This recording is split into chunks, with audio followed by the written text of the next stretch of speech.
প্রচন্ড রকমের দাঁতে ব্যথা, আক্কেল দাঁত নাকি যেন উঠতেছে। এতদিন মনে হয় ব্যাকের ছিলাম, তাই আক্কেল দাঁতের ব্যথা একদম অস্থির।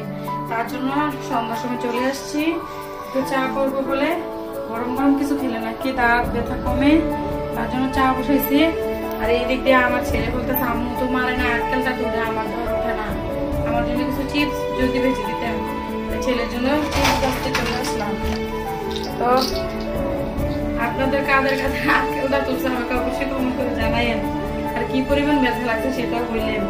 আমারটা তো প্রচন্ড রকমের ব্যথা, একদম আমার এই যে স্নাইট খুলে গেছে, খুব খারাপ লাগতেছে, কিছু খাইতে পারি না।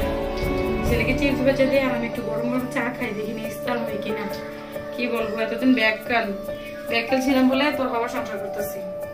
চিপস দেবো, এই যে চিপস ভাজা শেষ, চা করাও শেষ। খেয়ে দেখি আক্কেল হয় কিনা, আক্কেলের ব্যথা কমে কিনা। আপনারা খেয়ে জানাবেন আপনাদের এরকম হয়েছে কিনা।